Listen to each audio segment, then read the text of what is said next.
Everybody, and welcome to night 2 of our AP Statistics Cram previews with Fiveable. We are super excited you're here. Pep's excited that you're here. You can see him there on the screen with his doing his little maraca dance. We are all thrilled that you are here. And if you are joining us for the first time, you can see that our cram dates, our official cram nights, are going to be on May 2nd through May 6th. That is the 5 nights leading up to the AP exam. And we will be here for 3 hours each night, cramming, hanging out, going through stats, and making sure that you're prepared to get that score on your exam that you definitely want to get. So before we get started, just some community agreements, some things that we want to make sure everyone here is aware of. The first thing is make sure you're supportive of each other. I see there's already people in the chat hopping in and chatting with each other. Be supportive of each other. Also be patient. We've got 5 nights together, 6 if you count tonight, and we are going to be going through a lot of content, and make sure that you are patient. If people are asking questions that maybe has already been answered, people are going to be popping in and out.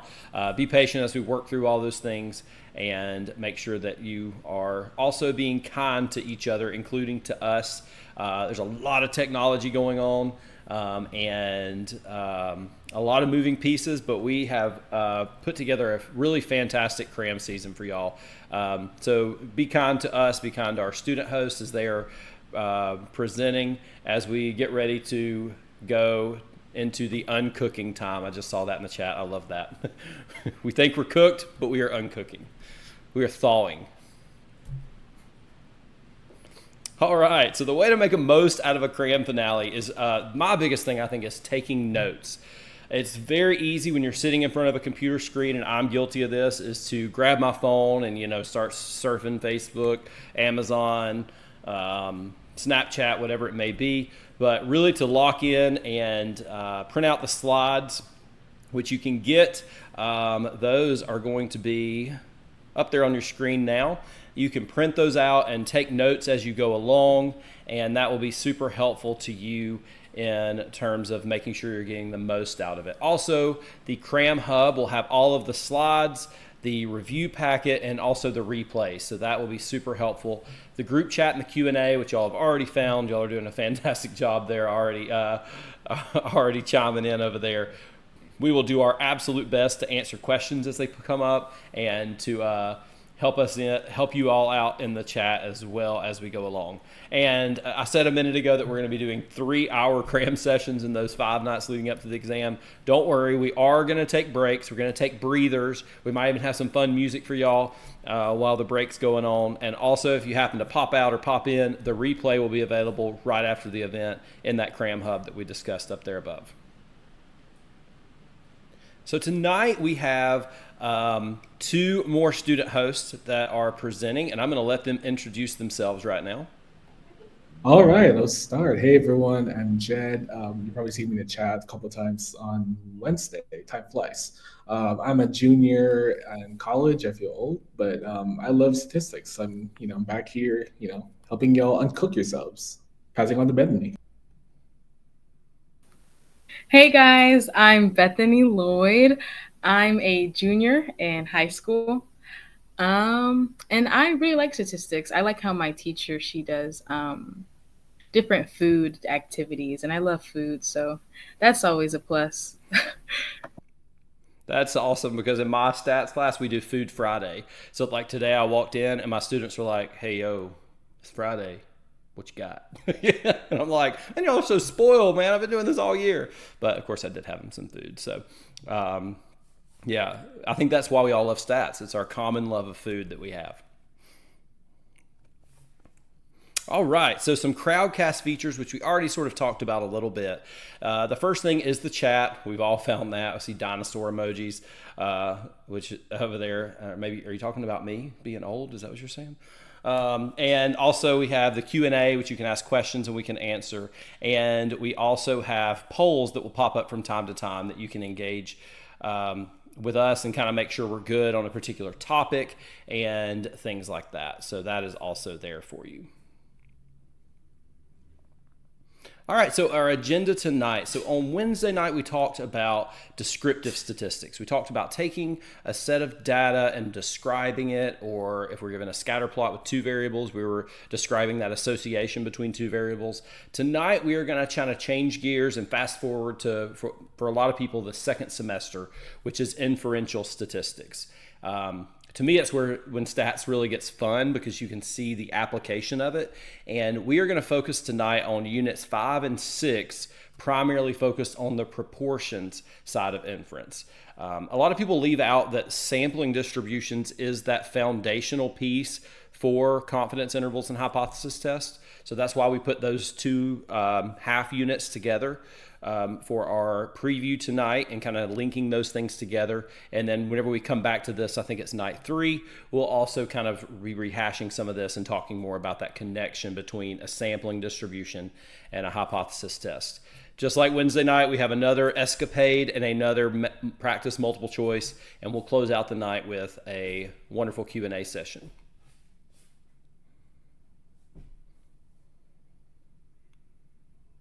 All right, so we mentioned there in the very beginning something about Cram Mode. So what that is, basically you pay a one-time a school year fee of, I believe it's $40, and you get all the prep books on one searchable platform for AP, SAT, ACT. There's also a little like collegeable part there on Fiveable now that they've been working on lately. And it gives you tons of resources to prepare you for college. And there's also some college resources for basic college classes like Statistical Methods 1, things like that. You would have 24/7 access to over 200,000 unique practice questions, and you would get tickets to all the Cram events and finales, not just for AP Statistics, not just for AP Environmental Science, but for all the AP classes you're taking. So if you're in 4 or 5 AP classes, Cram Mode is the way to go. And I promise you, you'll have fun along the way. You'll learn things, and I can definitely speak for all of the teacher hosts and the student hosts that you will feel way more prepared for the exam going into exam day. So definitely make sure you hop over there and get that before we start next week with our main previews. All right, make sure you follow us on social media, LinkedIn, YouTube, TikTok, Instagram, all the social medias. Pep would be very happy if you did that, and he would take off on his rocket ship and be super peppy. All right, so tonight we said we're mentioning units 5 and 6. So we are focusing on that very beginning part of inference in terms of the sampling distributions for proportions and also the inference that comes in when we're doing proportions like hypothesis tests and confidence intervals. We talked about on Wednesday the way the test is broken down. The test is broken down into 90 minutes for 40 multiple choice and 90 minutes for 6 free responses. And we will spend a lot of time primarily talking about those free responses because there's formats that they give us that we can know about and we can go into the exam. We can basically game plan. That's kind of what I've been doing with my students is game planning. Like, here's what you do for number 1. Here's what you do for number 2. And I know they can walk in, and I know that through what we're doing here, you'll be able to walk into that exam on May 7th and know exactly what to expect and how to react. And I'm going to pass it over now to our wonderful student hosts. Awesome. I'll be starting off tonight. Love the energy in the chat. Keep y'all are funny, so keep up the energy. So let's start with sampling distributions. We're going to start with vocabulary because you hear that word get thrown a lot, and sometimes you just wonder, like, what is a sampling distribution? So let me read it out loud. It's a probability distribution that describes the likelihood of obtaining different sample statistics from multiple samples of the same population. Sounds like a lot of words again. So let's try breaking it down. So again, you can't, well, actually, I'm gonna start with an example. So let's say we're interested in the sample proportion of orange M&Ms in samples. So we take a sample of 30, and then we get a sample statistic, a mean or proportion. And then we take another sample of 30, and then take another, and then another, then another. Over time, you're gonna get a lot of these samples of 30, and that's gonna be your sampling distribution. Now, the first bullet point saying we can't physically do this. Like, if you've ever done a sample in a survey in the class, it's hard to do it again and again and again. So sometimes we gotta rely on simulations to take, say, 100 samples of 30 online, or through some like algorithm. I don't know. So that's what a sampling distribution is. It's a distribution of all these samples taken over time. So you probably heard in your class, you do a lot of these conditions, 3 conditions I'll talk about in a second, but they really come back to these 3 concepts we talked about in the previous previews. So shape, so that's where we talk about a normal distribution where it's not bimodal, we're focusing on a normal distribution here. We're looking at center. So here we're talking about there's a formula in your formula sheet, and then we're going to assume a random condition is met. And here we're going to talk about spread as well. In this case, we're going to look at standard deviation. But again, there's going to be some, we don't have to do this every single time.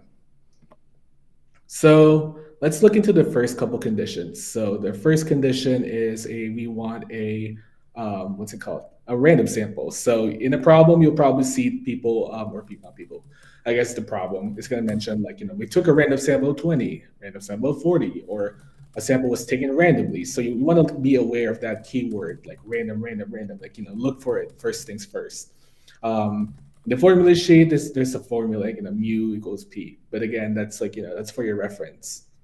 Second condition is independence. So here we're gonna, instead of having to do this formula every single time, you can let the calculator do it for you. But we're going to assume here that our sample size should be more than 10% of the population. We're going to see that in an example later on. So again, random sample, and should be more than 10% of the population. One last thing, the third condition, large counts. So we're assuming that our sample size should be large enough for the distribution of the sample proportion to that. So that we wanted this sample to be normal, we need a large sample size. So in this example of 30 M&Ms, maybe that's not going to be normal, because let's say you're looking at 50% of that 30. You're only going to get 15 M&Ms. I guess it's still a lot, but let's say for only looking at 20. You want it to qualify for NP greater than equal to 10 and N1 minus P greater than equal to 10, where N is the sample size and P is the sample proportion. So just be aware of these two. Sometimes in a practice problem, I also like writing this down explicitly. Again, the more details you give to your AP grader when they look at your FRQs, the better. They'd be like, oh, this person knows their thing. You got it. You get that 5, not horrible.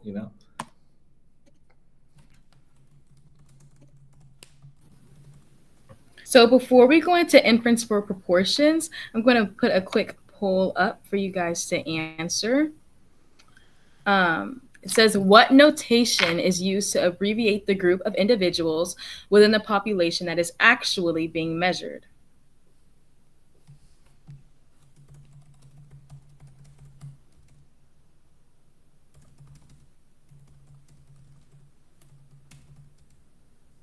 I'll just wait for you guys. So now we have around 15 votes.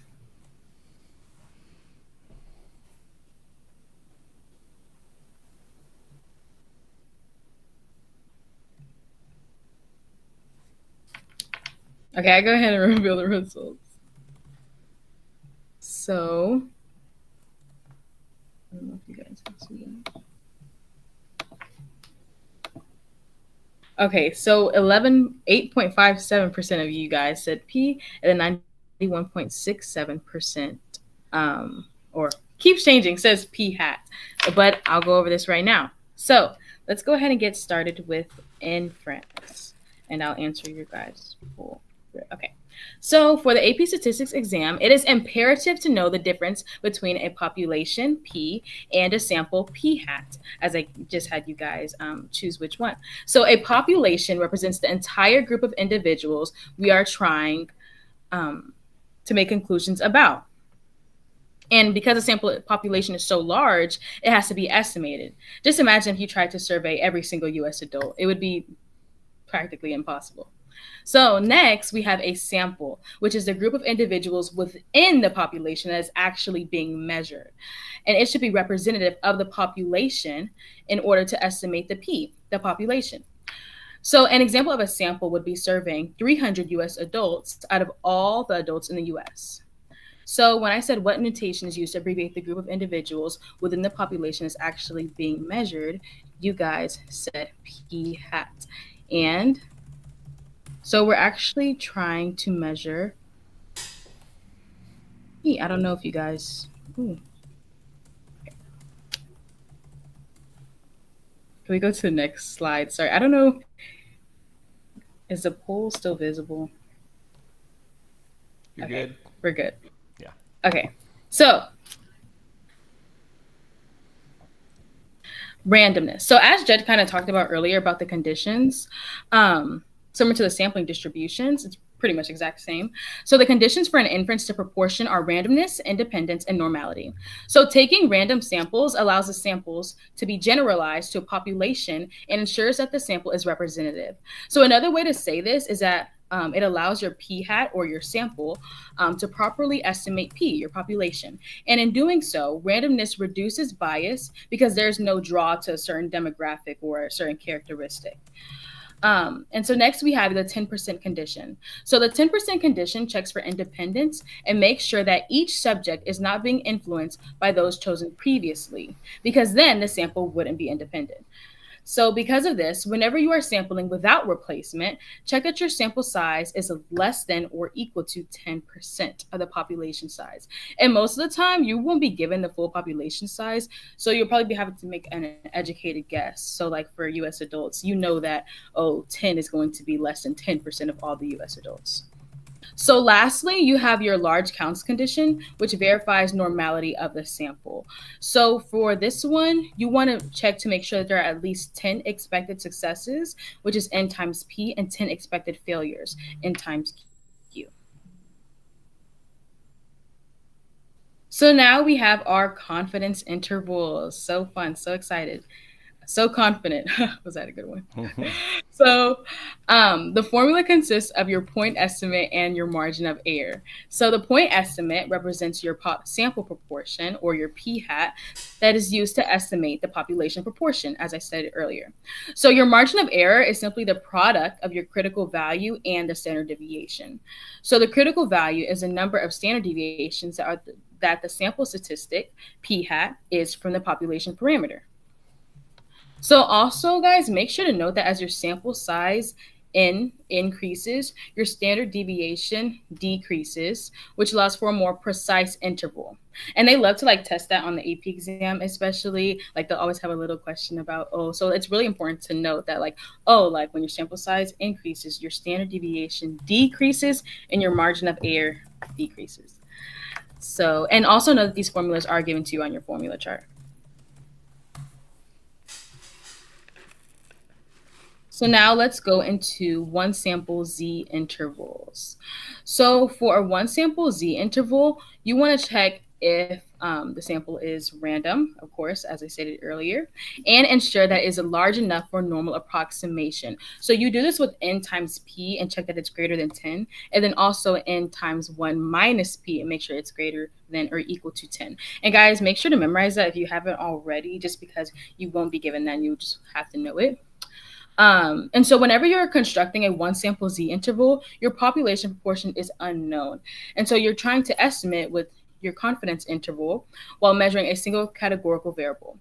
And so to do a one sample Z interval in your calculator, you want to go to stats and then one prop Z interval. And so I would also recommend like making a little sheet of all the different ways to go, little different calc functions, because there are a lot for statistics, practically all calculator. So I would definitely recommend making a little sheet of all the different calculator functions. So I know this part can be like a little bit tricky. This part like actually tricked me up a little bit too. But whenever you are given the margin of error and asked to find the minimum sample size, you can use this formula to plug in your values. So I would recommend writing this down just because like you're not given to it and it can be difficult like memorizing it. So I would recommend like, writing it down and just repeatedly looking at it, because this one can kind of get to you. So let's try it out and you guys can like put the answer into the chat. So using this formula above here, where you use your z-score above your margin of error squared times your p and then times 1 minus p. So also, before we get started, whenever you're not given your p hat, they just want you to use the 0.5, and so you can use this for this problem. So when making a one sample z interval, if you want your margin of error to be less than plus or minus 2% with a 95% confidence interval, what is the smallest sample size required to obtain this margin of error? So you guys can just drop it in the chat. I'll give you guys a second.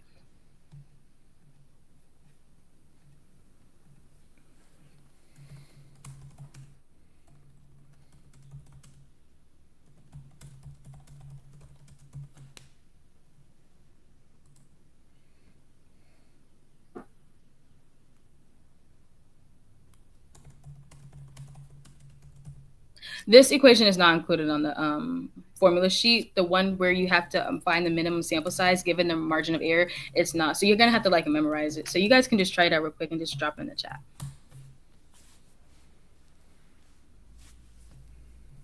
Yes, Mr. Arco just gave you guys a hint.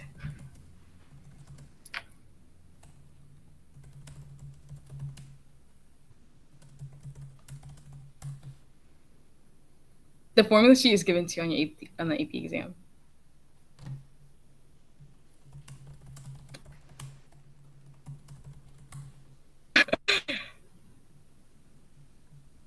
So, any answers? Okay. So yes, it is 2,401. So for this one, you would basically just like plug in all your values. You could use, I know Mr. Argue, he gave you the z-score for the 95% confidence interval. So you could basically just either calculate that or just use it from your z table that you're given on your formula sheet. Your formula sheet is provided to you on your AP exam. And then just plug in all your values to get the minimum sample size. But guys, make sure to memorize this formula because it's not given to you. Next slide, please.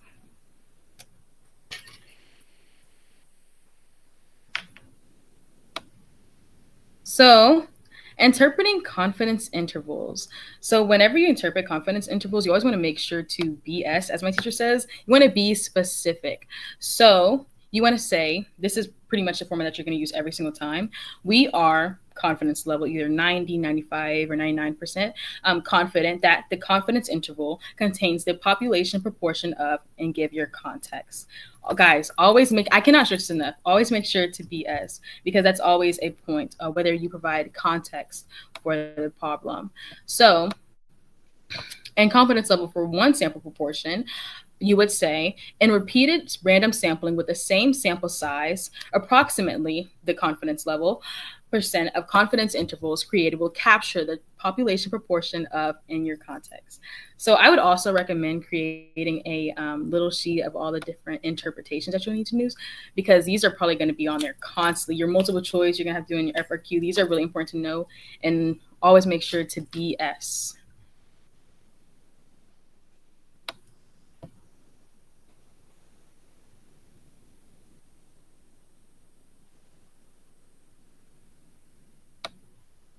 Okay, question. Can't you just set the margin of error to, it went away, to less than or equal to 0.02 instead of using the formula? You can do something like that because that formula, we used a different formula when we did it. We like did it, I think like how you did the less than or equal to, and then you set it, and then you use the solve in your calculator. So there are different ways to do it. That's not the only way to do it, but that's the way that we're saying it tonight. Yeah. Just so you know. So if you don't know it, and if you didn't really know, you can just use that formula if that provides more clarification.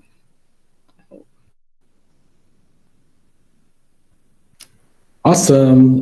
Just give me y'all like a couple more seconds to let that marinate. I know big thing when I was studying way back in the day was like, yeah, one, remember your sentence frames, but also just think of know which tests you're going to use in your calculator. Yeah, just one more, let's let it marinate for a couple seconds. Take a breather. Awesome. So now we're going to talk about hypotheses tests, and in our cram session, we're going to talk more in depth about how confidence intervals and hypotheses testing are more interconnected. We're just going to go over them. So if even before that, I'm going to throw out this acronym. Some of your teachers probably use a different version of this acronym, but here we're going to use SPDC. So we're going to sprinkle that throughout. Now let's talk about terminology. So let's start with the null hypotheses. So there's always going to be P equals some, at least for proportions, P equals something. For means, it's like mean is equals this. But for here, it's always going to be a statement of no difference or no relationship. Meanwhile, the alternative hypotheses are HA. It's going to be either P greater than or P less than or P not equal to. So states a difference or a relationship between variables. And once you're done with all the whole process of of the hypothesis test, you will either reject H naught in favor of HA or fail to reject H naught. You will never, ever, ever, never, never accept the alternative hypothesis. We can or the you never accept the alternative hypothesis. Just want to emphasize that. So let's jump to an example. It's a good demo. So let's see, if you watch The Mandalorian, to test if 94% of people can identify pop culture icon Baby Yoda, we pull a random sample of 750 people and find that 700 of them can correctly identify Baby Yoda. This data gives significant evidence that the actual proportion of people who can identify Baby Yoda is more than 94%. So in the chat, just list either or and the null and the alternative hypothesis. And I believe there's also a poll on this one, so feel free to check it out. I mean, I'll make it visible. So try out the poll in this example.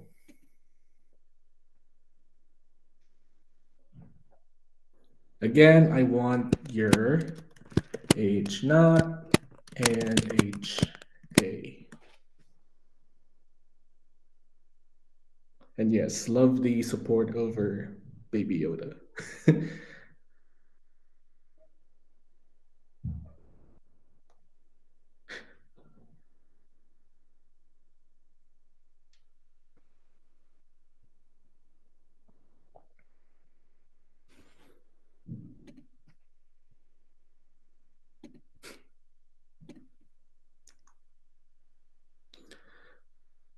Awesome. Let me see the poll. 5 more seconds. 5, 4. I know there's a lot more of y'all out there, so. All right, let me review the results. So as I mentioned, null hypothesis is going to be P equals. So again, we're trying to say there's no difference. So with the 90, say, for example, the 94%. So let me see y'all's answers in the chat. Okay, Ethan, a regular. Okay, prediction. Okay, cool. Okay, y'all got it. Wow, like y'all don't even need this. Like, yeah. So y'all doing great. So let me reveal the answers again. H naught or H0 is P equals 94%. Alternative is P is greater than. Again, the hints here is that they're saying, I think in the second to last line, Baby Yoda is more than 94%. So that's a giveaway. And again, pay attention. We say random sample. That's going to come up later. Good job, y'all. Okay. Y'all are uncooked, I'm telling you. And yes, as Mr. Argo says, that's also valid. Not, Mr. Argo is the grader. He's had lots of experience grading exams. So yeah. Awesome. So let's continue through our SPDC journey. So here, again, we're looking at one proportion. So we see percent, that's usually proportion P. So we're going to work with a one proportion Z test. So there's a little cartoon here. And now we're working on our plan. So again, we talked about conditions. So first, it's a random sample. Check. We saw that statement, a random sample was taken. Large counts condition. So I believe it was like 700 or 750 or something. So that's N. P is 94%. So if we times that, okay, so this don't have the number here. But if you times that, you're definitely going to get a number greater than 10. So there is a large count, which means we can assume a normal approximation for this example. And we're sampling without replacement. So we're going to use that 10% rule. So that means that our sample of humans, which is like 750. That's like, times 10. That's 7,500. That's definitely like not the size of the human population. So we can assume also that our sample is independent. Yeah, and again, we're measuring a single categorical variable. So the people like who can recognize Baby Yoda. So you'll see this in the formula sheet, the z-score, but so that's our do, and then eventually we're going to have a conclusion. Before I even go through the problem, a side note about a side note about the p-value. So the p-value, laying out the definition, is the probability of attaining a test statistic as extreme or more extreme than the observed data, assuming that the null hypothesis is true. Maybe your teacher has also like, interpret the p-values. So, this could be the same wording, similar wording you could use. Now moving on to get that p-value, let's calculate that. So we'll use a so again, we're going to use a z-score, and we're going to use either a number, CDF, or a p-value table. I would recommend using your calculator. So one prob z-test, not z. One prop z-test, not t-test, z-test for proportions. So feel free, if you really want to do the problem, you're more than welcome to. Otherwise, actually, I think we left this ambiguous in purpose. So if you want to try out that problem in a later time, if you get a p-value less than, say, the usual significance level is 0.05, so 95% like confidence. So the p-value is less than that alpha, then we can reject the null hypothesis, which is p equals 94%. If the p-value is greater than, say, 0.05, then we fail to reject the null hypothesis. Or again, p equals 94%. Who can recognize Baby Yoda? Again, we do not say except alternative, or except, just don't say except at all. So which this meme emphasizes. So there you go, pep flexing on the side. Awesome. So now let's get into comparing two populations whenever you're doing hypothesis tests. So whenever you're constructing an interval, using population proportions to estimate the difference between population proportions. So your whole and your ha, or your null hypothesis and your alternative hypothesis, change to represent the difference between two populations. And so basically, your ho and your ha, or your null hypothesis. Okay, so yes, they change to represent the difference. And then the AP exam also loves to ask you to choose the correct hypothesis and like the multiple choice, especially. And like they'll do for the null hypothesis, they'll do like a greater than or equal than sign. Guys, it's not right. It's always going to be the equal than sign. It's never going to be ho is o, p is greater than or equal, greater than or less than. It's never going to be that. So now let's do a quick little problem. So we take a sample of Michael Jordan's shots and LeBron's shots from their first season in the NBA. And Michael Jordan attempted 1,623 field goals his first season, making 836 of them. And LeBron attempted 1,493 field goals, and he made 622 of his shots. So is there a difference between their shot accuracy? So using the hypothesis given, or actually, guys, just create your own hypothesis in the chat. Just drop it in the chat.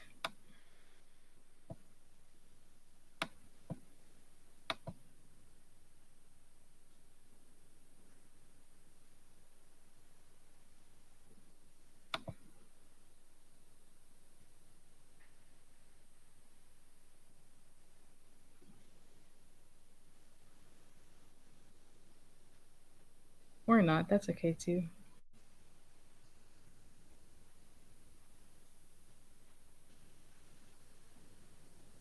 Yep.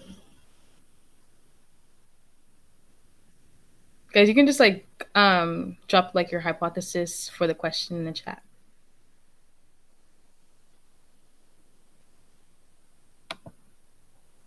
If the P is low, reject the ho.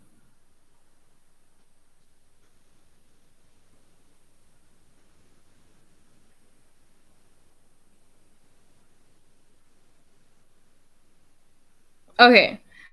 So I think, sorry, my chat was like lagging. I didn't even see these. Okay. So P is not. So let's see what we get. So we got P Michael Jordan is equal to PL, and then P of Michael Jordan is greater than the P of LeBron. So because we're looking for a difference between their shot accuracy, and so we want to see if Michael Jordan's shot accuracy is greater than LeBron's shot accuracy.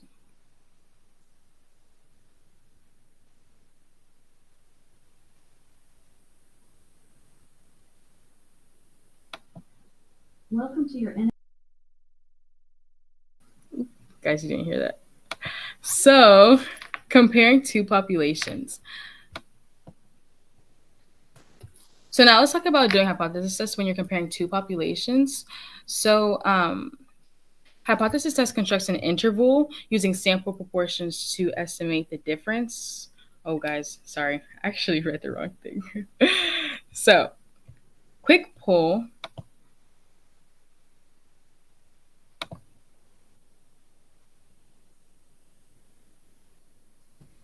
And while y'all are looking at that poll, I want to jump in there. That last slide, it is a typo. It should be not equal to. So we will go and fix that. Apologies. Whoopsie. Oh, I apologize. So, no, you're sorry, guys. No, I didn't see that in the good. chat. No, it's totally fine. Okay. I had not caught that, but they're right. It says different than.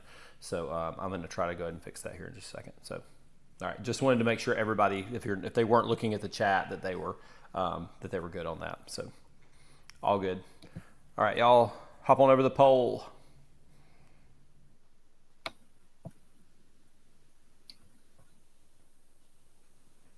So I thought, actually, sorry guys, I just keep on messing up. So the poll will actually, wait a second, 1 second. Okay, and so the steps for a 2 sample Z interval are very similar to your 1 sample interval. And so the different formulas on the right are the different formulas that are given to you on your formula sheet. And so the first one is your combined p hat for your normal approximation whenever you're comparing 2 populations. And so this is given to you on your formula chart. I know these are kind of scary looking.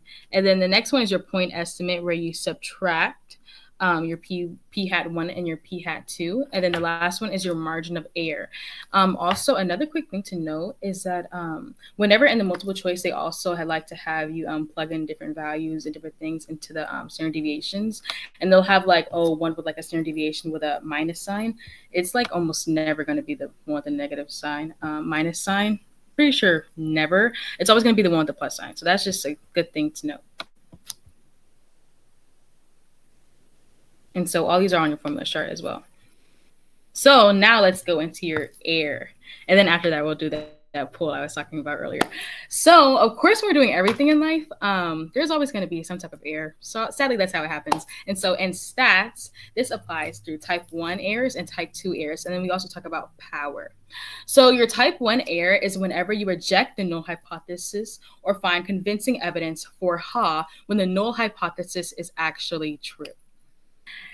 I know that was kind of a lot, but once I say a type 2 error, I'll give you a little hint on how to memorize these two. So type 2 error is whenever you fail to reject the hypothesis or find convincing evidence for your null hypothesis when it is actually false. And so the way I remember these is that I like, so type 2 error, I think of fail to reject, because whenever it has that fail to, like, 2, that means I'm going to do a type 2 error. That's how I memorize it. And then whenever I see is it like a type 1 error or something, I'm thinking like, reject the null hypothesis. You know what I'm saying? Like, instead of saying that 2, that's what works for me. If that works for you, that's a really good way to memorize type 1 error and type 2 error, just because it can get a little bit tricky. And so some things to note is that the probability of a type 2 error decreases whenever your sample size n increases, or your significance level, or alpha, increases, your standard error decreases, and when your true parameter value moves further away from the null. So please memorize these different times when the probability decreases because the AP exam also really likes to test over, when does the probability decrease or different things like that. This is like really important knowledge to know. So now let's talk about power. Power. So your power is the probability of rejecting the null hypothesis or finding convincing evidence for ha when the null is actually true. That was kind of a lot, so I'll say that again. So, your power is the probability of rejecting the null hypothesis or finding convincing evidence for ha, your alternative hypothesis, when the null is actually true. And so you would calculate this by doing 1 minus the probability of getting a type 2 error. And so, no, you can increase the power by increasing the sample size. And that's another thing they like to get you on. So you can increase the power by increasing the sample size. So kind of think like, oh, like if you put more weight on whenever you go to the gym, eventually you're going to get more power.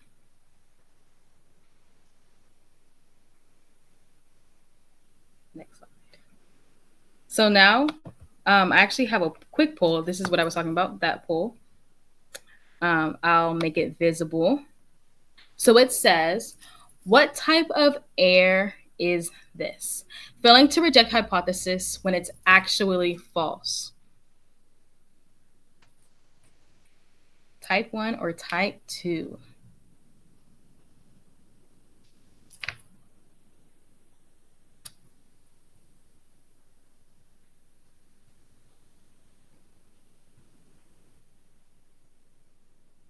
Give you guys a couple more seconds. Right now we have around 23.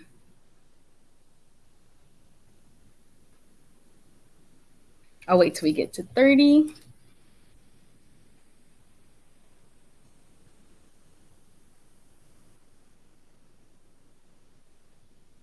Okay, so this would be a type 2 error. So 93.33% of you guys got it right. Congrats. Pat yourself on the back. So this would be a type 2 because remember how I said whenever you fail to reject the hypothesis, it's that type 2. So really remember that wording because it can get a little bit tricky, but fail to. Just think of, oh, type 2. And so I'll reveal the results. Okay.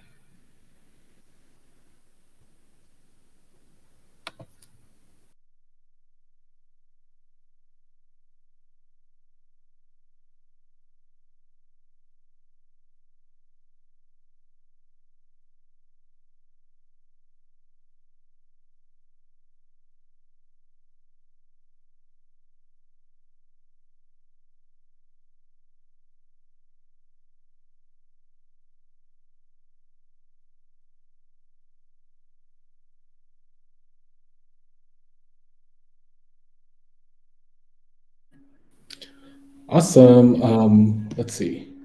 Okay, make sure to lose my internet. Classic Zoom stuff. So moving on. So we have a review stuff here. So just a couple, couple things you should keep in mind. So first, describe the steps in setting up, completing, and concluding a confidence interval and hypotheses test. We're not going to go over that, in detail, but remember the steps, the conditions, SPDC, the hypotheses, and such. Here, these two questions I want y'all to answer in the chat.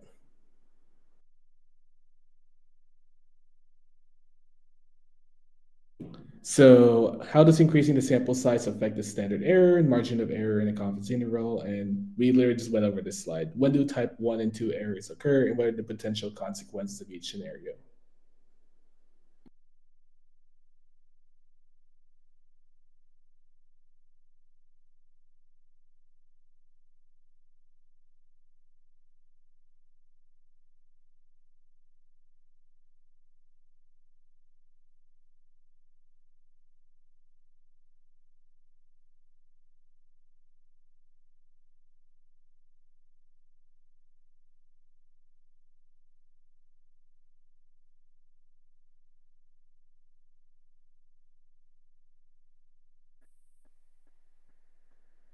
Awesome. I mean, let's see. Sorry, my computer got laggy. So, okay. Love the participation. I was like, man, everyone disappeared.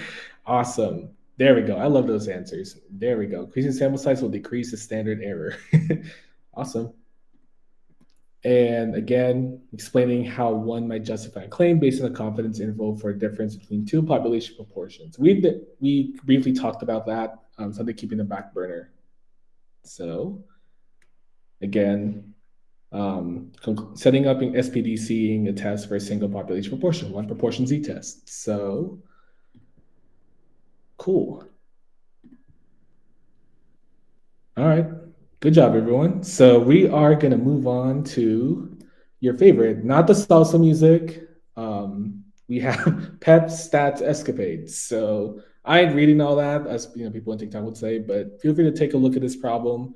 Feel free to, once you're done, you have 8 minutes or so. Work on this problem, see how far you can get, and then we'll go over it. We'll do samosa after. Yes, it's like the hard earned award, you know? Yes. But Pep wants you to first, you know, do an escapade with Pep.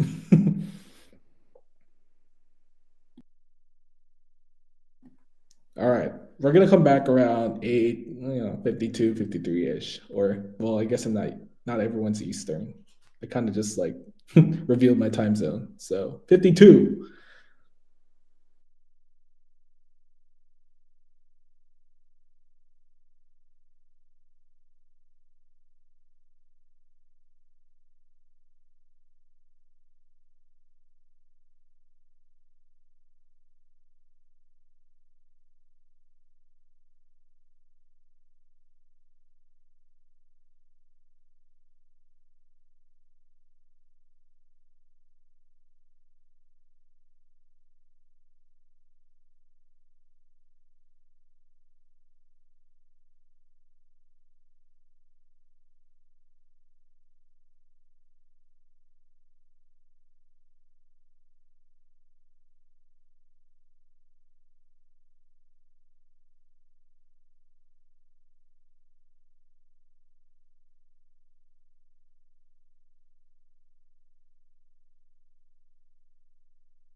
All right. Just while y'all do that, some questions. Large counts is normality. I mean, at least in my experience, I've always done n is greater than 10. So, or NP greater than 10 and 1 must be greater than 10. That's like what the official, like, I believe the college board, right, like, prescribes. But I mean, um, technically, most of the time, like the samples are going to be larger than 15, 30 anyway, but like it's usually 10. Start out small.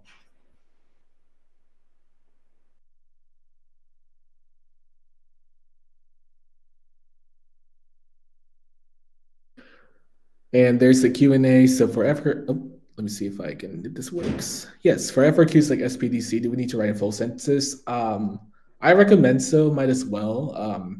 Again, you want to nail down the keywords. So, random, highlight the random sample. When you ask about normality, do the NP, actually do the math, NP greater than or equal to 10, so, something like that. So make sure, like, in stats, especially if they want you to be explicit. You can even put like what tests you're going to use. Like you could say I plugged in one prop blah blah blah test in your calculator or something, and you get the points. Good questions.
All right. Gathering everyone back together. I know y'all were having too much fun helping Pep, but we gotta keep going. So SPDC. So we are looking to estimate the true proportion of soft drinks that contain enough caffeine to keep Pep going. So again, we talked about that in this problem. Plan. So let's look at our rules or our conditions. Random. We see that kind of like 1, 2, 3, 4, 5 lines in. We even highlighted in bold. So there's a random sample of 65 soft drinks. Independent. So and 10 times 10. So it's reasonable to think that there are 650 soft drinks in existence. Cool. Approximately normal. So let's do NP greater than 10. So we do 65 times, I can't do math in my head. Whatever that proportion is, it's going to be 18 greater than 10. Same with NY minus P greater than 10. Check. And Pep's happy. So moving on. We are, as y'all have tried, we are doing a one prop Z interval. Hooray. So plugging in this formula, we get these numbers based on the table, based on however method you use, one prop Z interval in the calculator, whatsoever, you'll get this interval, 0.168, 0.286. Now, especially this conclusion, we want full synthesis on this. So I believe, let me see the chat real quick. Let's see. Oh, nice. Sophie got it. You're probably missing a lot of people. Eva, y'all got it. So like we are 95% confident that the true proportion, there you go.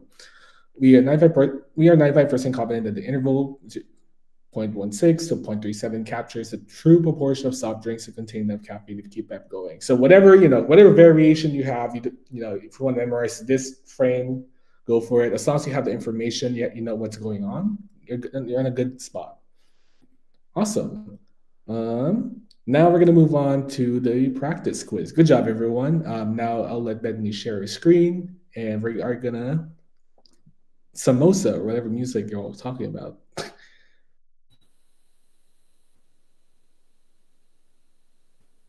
Yes, guys, are y'all ready to samosa? I love this music. Okay, I will share my screen. The link for the cram quiz is also down at the bottom of the screen, Unit 5 cram quiz. So if you want to click there, you can. If you want to scan that QR code, that will also work. However you want to do it.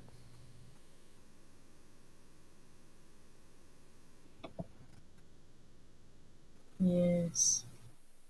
Can you guys hear the music? Or can I just not hear it?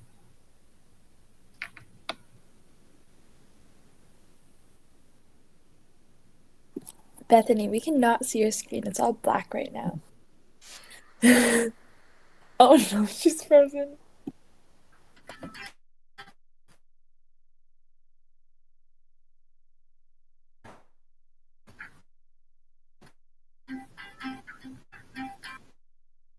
Okay, wait for a couple of you more.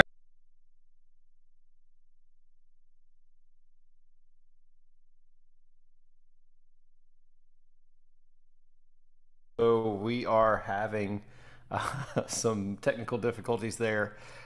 We will get that pulled up here soon. I heard the music start to come in. It was trying real hard.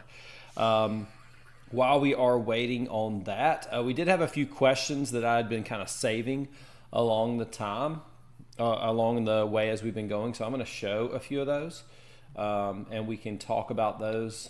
And then if we have time, we'll get to that cram quiz. I know we're pushing time a little bit.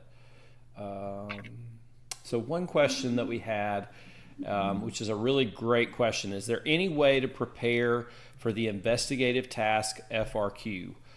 My biggest, and I was working with my students on that today, my biggest advice to that is focus particularly on parts A and B, because those are typically the parts that are the ones you can get your foot in the door, get you a 1 or a 2, and then just kind of hang on for dear life going into parts B, C, D. Sometimes it goes all the way to like part G. But typically there's 1 or 2 parts of things that we've definitely prepared for. You know to expect it. You've game planned for it. Focus on those 2 parts first, and then go from where you can. That would be the best way of doing that. So that is the best way. Also, you can see what Jed put it in the comment there. Look at past free responses. I would focus on exam 2021, 2022, 2023. Those are the 3 exams that have been made public since College Board adapted the new CED. And if you go back before that, then they get really difficult, and that can be really discouraging. Whereas the past 3 of them, they've had that 1 or 2 parts that have been very doable and a lot more reasonable, I guess. So yeah, focus on those 3 exams. Those are the best 3 exams to look at for free responses for that. All right, let's see. I saw another one. So this is a good grading question here. How do I tell the graders on the FRQ that I use my calculator to solve? And that really depends on each type of question or the type of calculator that you're using. But like on a confidence interval, for instance. So the one we just did in PEP's statistical escapades, if you're on a TI-84, you were going into your second stat and then doing the 1 prop Z interval, and you would just simply write that on your on the my students write it in their do section, but the state plan do conclude for graders doesn't really matter. But just be sure you name whatever the test is, name whatever the interval is, and like on normal CDF or binomial CDF, PDF, label your parameters. Label your lower, your upper, your mean, your standard deviation. If it's binomial, label your N and P. Those are the things that you need to make sure that you are doing if you're using a calculator. Make sure you label those things. So yes, that's a really good question, and that's one, having been a grader, that we are looking for.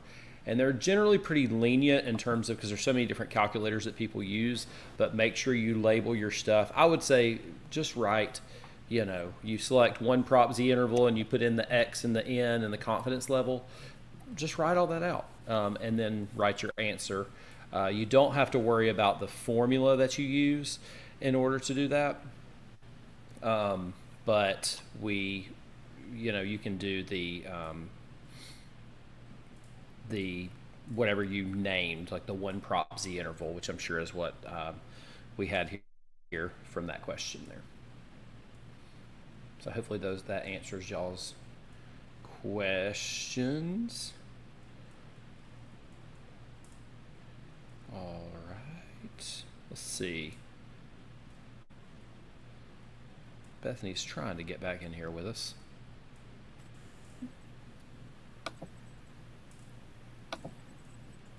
I don't know if you guys can see my screen. It says that I'm sharing. Nope. Oh, hey.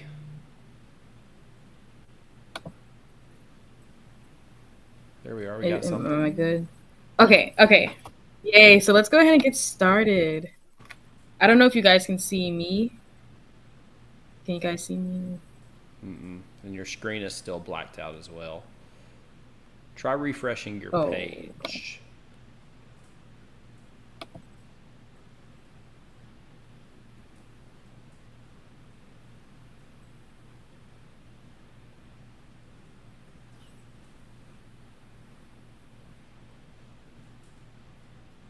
Let's see what happens if I start.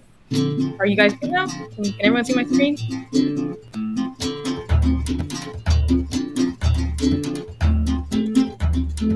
We have the music, but no screen. All right, let's try that again. No.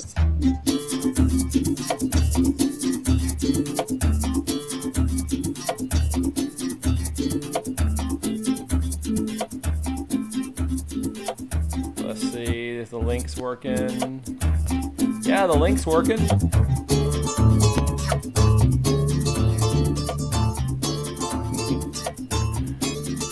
Hey, you guys can just answer the question. I can just explain it. Yeah. So, If the sample proportion is 0.8, what is the minimum size of the sample in order for the large counts condition to be satisfied? Wait, we have more right now. We have 5 out of 33 participants answered. Come on, guys, let's get those responses going.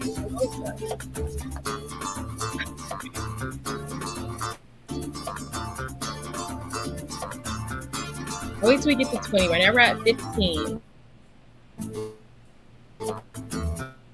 16. I see those peppers coming up. Come on, guys.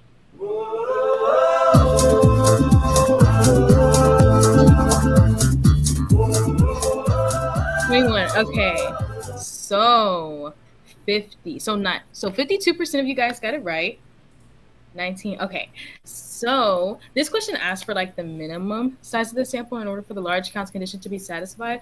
And so the large counts condition is, remember that the sample is greater than or equal to 10. So what you would have to do, so you want to remember that n times p and then the n times 1 minus p. So what you would have to do is plug 0.8 into all of these numbers. So basically you would do 80 times 0.8 and then 0.2 times 0.8 and then repeat that process with n times p and n times 1 minus p for each one. And how I would do it is I would go from the smallest size up, but just because it says what is the minimum size, because even though 80 meets that requirement, it's not the minimum size needed. So that's why 50 is the answer. Next question. If a sample is of size 250, what should be the minimum number of successes to satisfy the large counts condition? Another one of the large counts.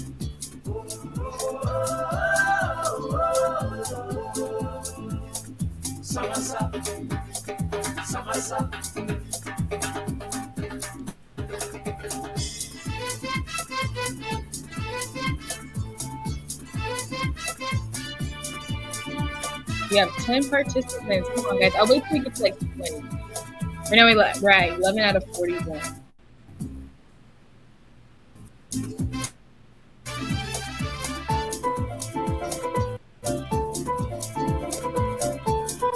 Those papers.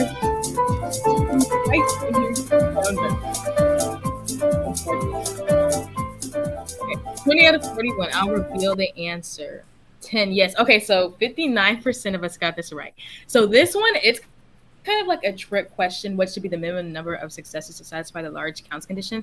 It's always going to be 10. It's never going to change.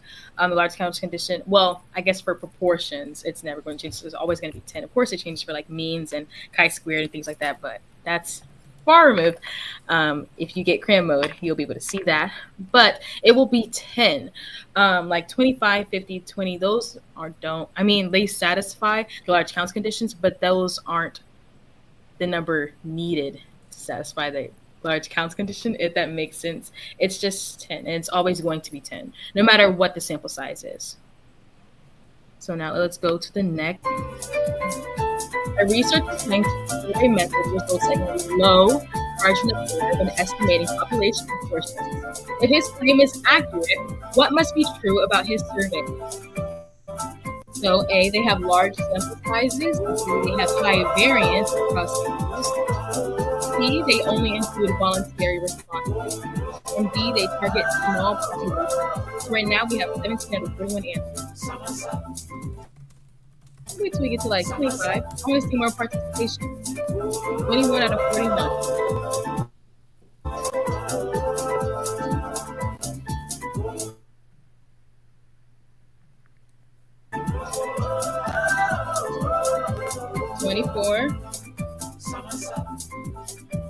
Okay, let's reveal the answer. None of us got that right. So it would be just okay, so they have large sample sizes, because remember, whenever you have a low margin of error, or like low standard deviation, it means you have a larger sample size. Remember how we talked about that earlier. So the margin of error and the standard deviation decrease when the sample size increases. So it's really important that you know that. Next question. When examining a dot plot of repeated samples proportions, which pattern would best imply that these samples were likely drawn from a distribution with high variability? A. There are two equally populated clusters on either side of the mean. B. The dots are tightly clustered around one central value. C. Most of the dots follow an ascending linear pattern on the plot. Or D. The dots are widely spread out across various values. Right now we have 12 out of 36. So I'll wait till we get to like 20 something. 21. Okay. Can you guys do something for me? Oh my God, guys, we got 100%. Good job, guys. Good job. Y'all get an A++++. So yes, the dots are widely spread out across various values because it has high variability. It's really spread out. You guys all got that right. Give yourself a pat on the back. Okay, next question. So when comparing a sampling distribution of two sample proportions, which condition must be expected to use a normal approximation for the distribution of the difference in sample proportions? Kind of a A, the samples are independent and come from normally distributed populations. B, each sample proportion is less than or equal to 0.5. C, both NP and N times 1 minus P are greater than N for each sample. Or D, the samples come from populations of at least 30 individuals. Right now we have 13 out of 36. Let's look at 20 something. Any scissor fans out there? Okay, 22. Thanks, Taylor Swift too. Period. Probably sounds like I'm just talking. So 79% of us got that right, and that was both N times P and N times 1 minus P are greater than 10 for each sample. So remember, these are your large counts conditions, and these will not be given to you. And so these large counts conditions check for normality of the distribution. And so you want to make sure that you know that. These other ones, like the samples, come from ones that are at least 30 individuals. I can see why you guys got that mixed up. That one's for means, whenever you're testing for means. Remember, we're doing proportions. We kind of talked about that earlier. A, the samples are independent and come from normally distributed populations. So those are conditions, but we're saying like which condition must be checked to use a normal approximation. And to check for normality is your large counts condition. Yes. Great job, guys. So all right, y'all. That is the end of the quiz. Okay, I was about to say we're gonna go ahead and wrap things up here. So remember, y'all, make sure that you go over to the Cram Mode and get the Cram Mode. Also, y'all, we have a survey. I actually should have put that up a few minutes ago. I was trying to figure out why we could get the Cram quiz up, but go and fill that survey out for us so we can figure out how you felt about everything, and go over and grab the Cram Mode as well. You can go to fiveable.me and do that, and we will also post that link up in the chat. But yeah. So thanks for hanging out with us, sticking around with the Cram quiz. We were vibing to the music, even if we didn't necessarily have the all the